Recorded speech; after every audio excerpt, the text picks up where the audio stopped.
What is going on, guys? Bruin Steel here. Welcome back to another WWE broadcast. I'm your host, Bruin Steel, and today I'm recapping the Friday Night Smackdown that took place on August 2nd, 2024, and it took place in Cleveland, Ohio.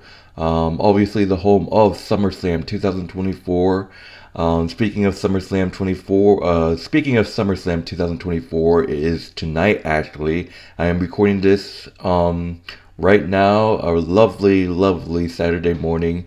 So SummerSlam is tonight, so be sure to check out SummerSlam tonight. It's gonna be on Peacock, so hopefully I can watch it as well. So yeah, but speaking of Canadian Yorker, my friend Canadian Yorker is not able to make it. But we did our SummerSlam predictions, so be sure to check out that video. But anyways, I hope you guys enjoy, like, subscribe, comment on this video what your favorite WWE wrestler is. If you're new, hit that like and subscribe button like always. Thanks guys for the support.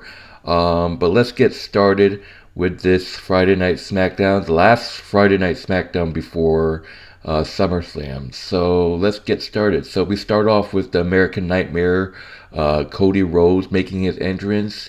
He asks Cleveland what they want to talk about. Better yet, who do you want to talk about before he calls out Solo Sikoa.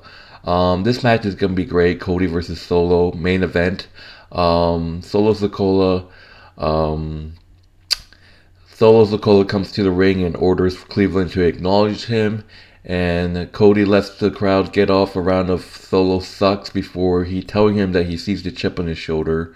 Cody Rhodes said he's gone to go after what he's after from a distance. And basically, Solo Sikoa just didn't want anything to do with Solo and said that if Cody was done talking, if wasting his time, he's out of patience. Cody said he's not done. Cody said that Solo is a self-appointed tribal chief, but he's the actual WWE Undisputed Champion. But then basically Solo points out that Cody keeps bringing up the Bloodline rules, and said that Roman was a weak tribal chief. Oh, Solo, you're gonna get it when Roman returns. It's got to be SummerSlam, guys. It's got to be SummerSlam. It's when Roman returns. So basically, Solo's calling out Roman Reigns multiple times.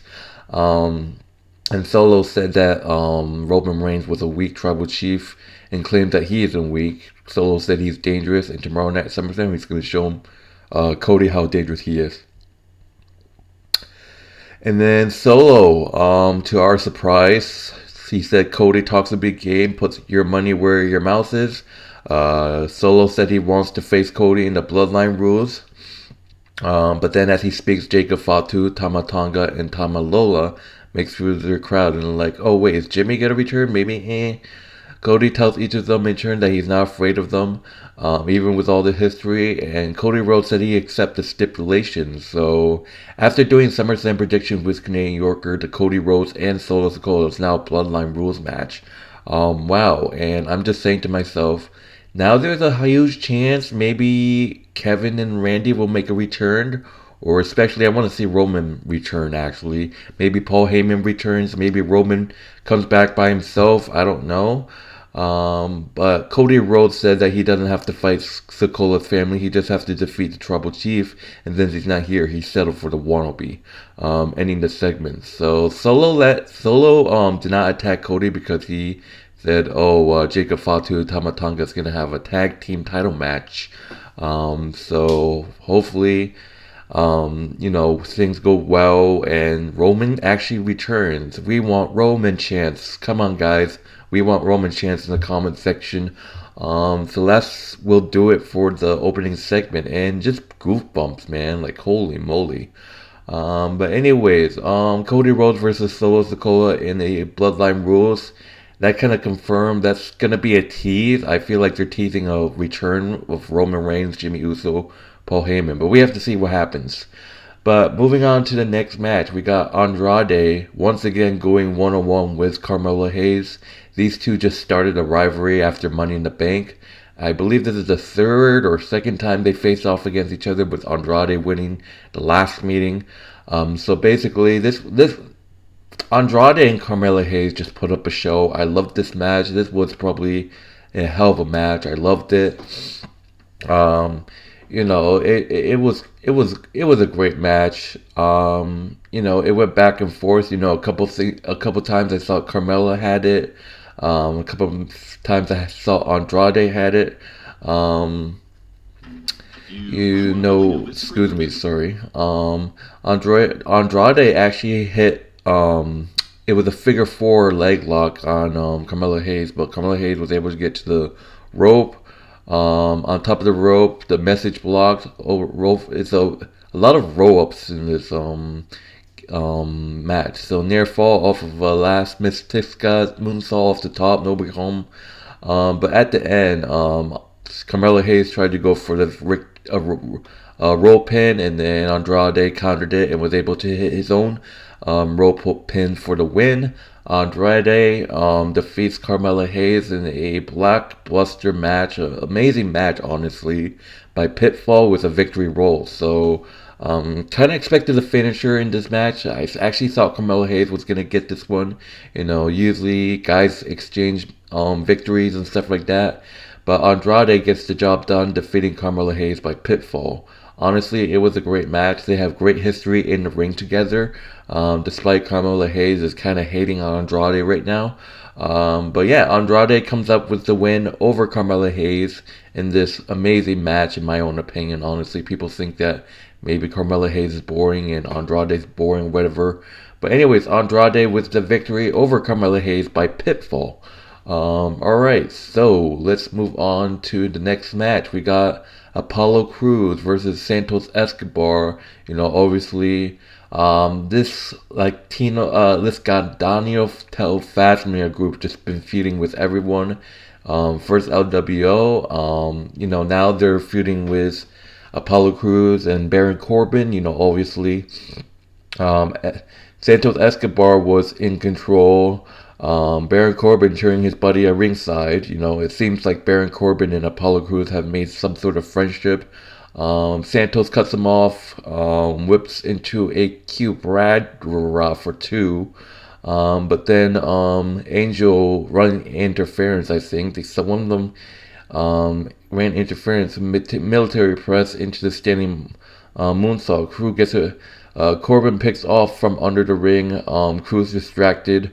Santos Escobar was able to hit the Phantom Driver thanks to the distraction. I think it was Angel under the ring. Baron Corbin kind of, got picked off from under the ring. That kind of caused Apollo Crews to get distracted. Santos Escobar with a win over Apollo Crews by pinfall.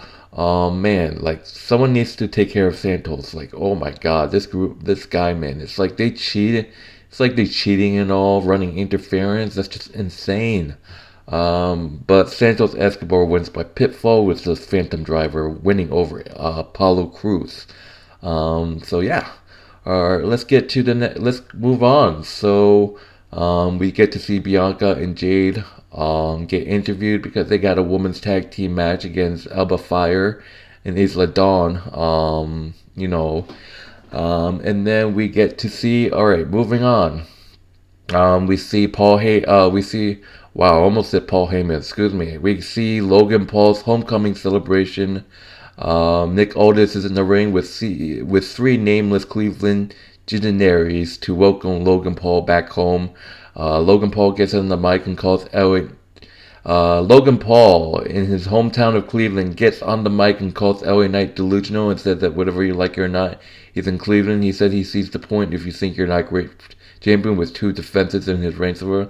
But that's two more defenses that LA Knight would never have. He can't relate to us because he's great and he made it. But then Nick pipes up and said he's not even sure who it is they brought into the ring, and Logan waves himself saying that they're his people and he's here to unveil a banner that will hang in the arena to remind everyone that he's Cleveland's finest. But then the banner unfurled and we see someone has painted a big yeah across Logan's face on the banner.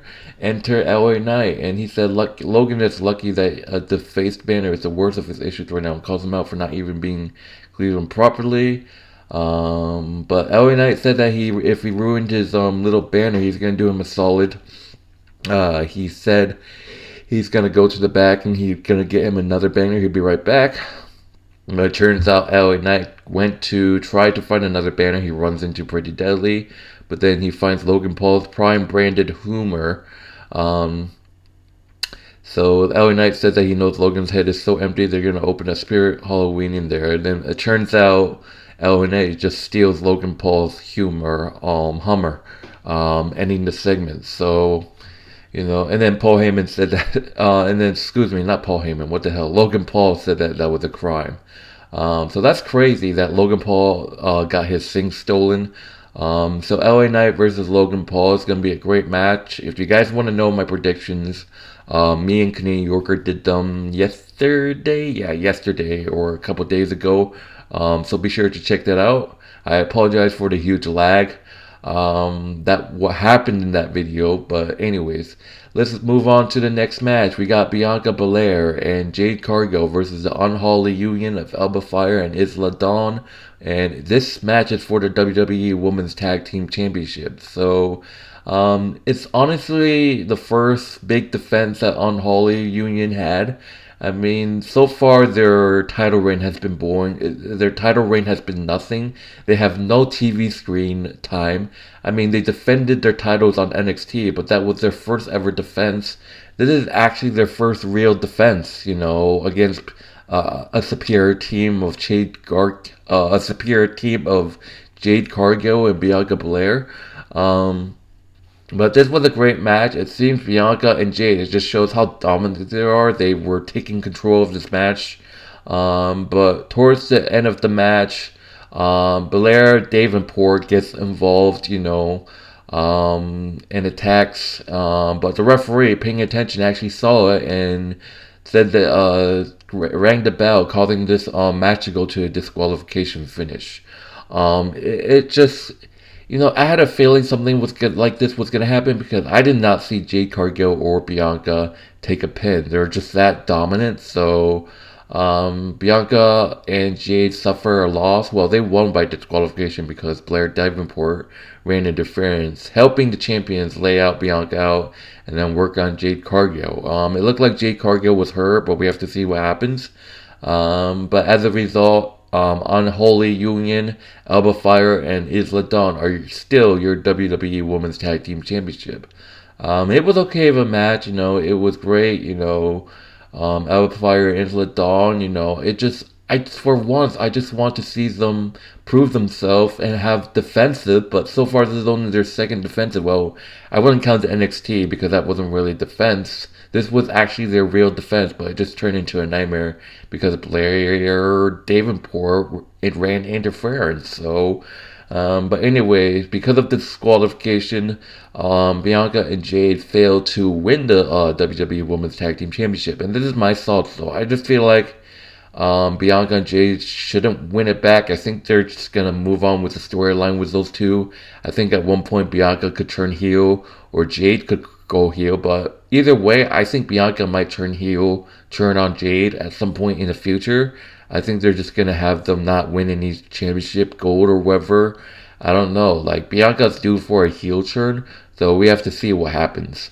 But moving on, talking about my girl Tiffany Stratton. By the way, I just wanted to hug Tiffany Stratton when I saw her backstage crying over her busted briefcase when Nia Jax rolled back.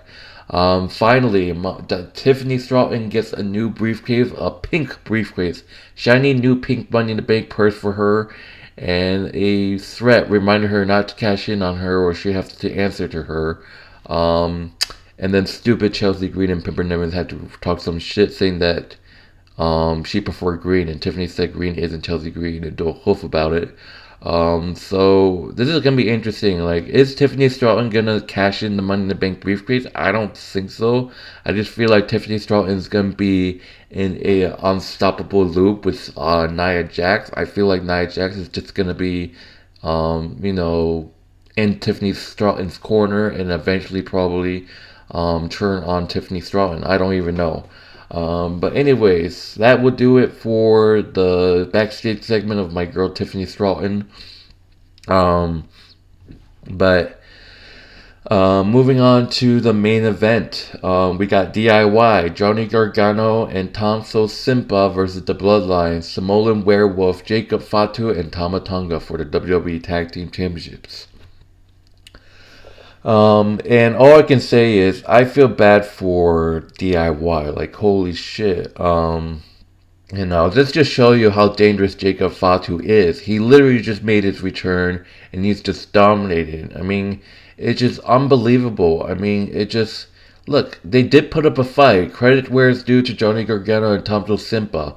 They did put up a fight, but like, oh my god, like they just couldn't handle Tama Tonga and Jacob Fatu. It was just unbelievable. I mean, I saw a little bit of the match. I know, Thomas Ciampa was nowhere to be found. Johnny Gargano kind of carried, but it was just too much. Gargano kicks out of a DDT.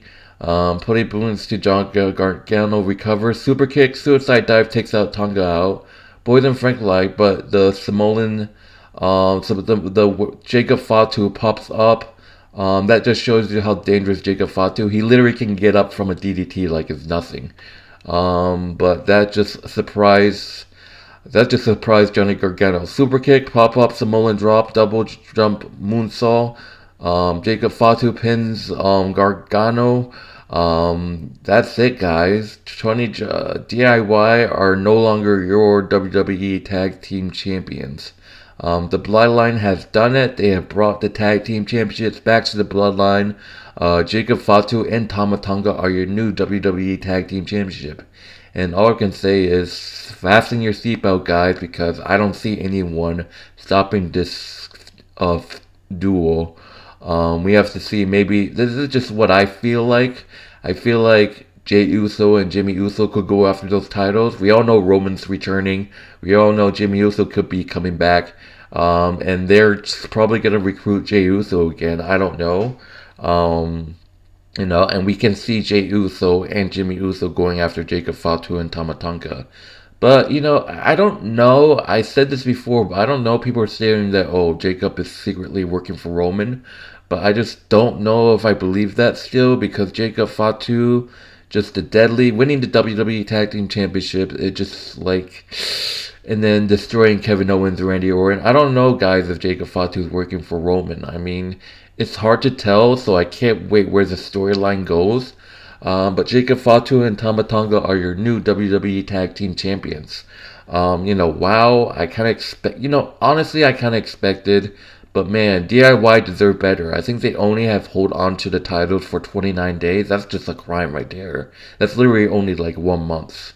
And people are like, what's the point of them chasing the titles just to win it 1 month? What's the point of chasing the titles just to lose it within 1 month? Like, I don't understand that. Like, I expected this, obviously. But the question is Solo Sikoa going to beat Cody Rhodes? That's the question. Like, they already won the Tag Team Championship, but, I mean, the question is Cody going to lose? People are saying that he's hurt, but we have to see what happens. But I feel like Roman's going to return and help Cody beat, Solo, because it's Bloodline rules. Roman can try to get involved. Maybe we'll see Kevin Owens and Randy Orton come back, actually. Because Kevin Owens got his neck injured from that steel chair, but Cody said that he should be fine. But we have to see what happens. But that would do it, guys. The Bloodline wins the WWE Tag Team Championships. And that would do it for the Friday Night Smackdown broadcast. Thank you guys for watching. My name is Bruin Steele. In terms of grading, I give this show a B. I give this show a B minus. I think it was a great show. A lot of intense moments, obviously. But anyways, I give the show a B minus. But that would do it, guys. Thank you guys for watching. I hope you guys enjoyed this video. Like, subscribe if you're new. Comment your favorite WWE wrestler in the comment section. And if you haven't done so, check out my partner in crime, Canadian Yorker. Check out his YouTube channel. The link will be in the description of this video, as well as our wrestling channel, which is WWE Wrestling Bros. The link will also be in the description of this video. But be sure to check out SummerSlam 2024, which is on tonight. I am once again recording this. I am recording this on a Saturday night. Saturday morning, excuse me. But anyways, thank you guys for watching. My name is Bruin Steel, and I hope you guys enjoy the rest of your day. And hopefully me and Canadian Yorker will be back to do our SummerSlam recap video this weekend. I think next week at some point as well. But anyways, I'm Bruin Steel. Thank you guys for watching, and I am out of here.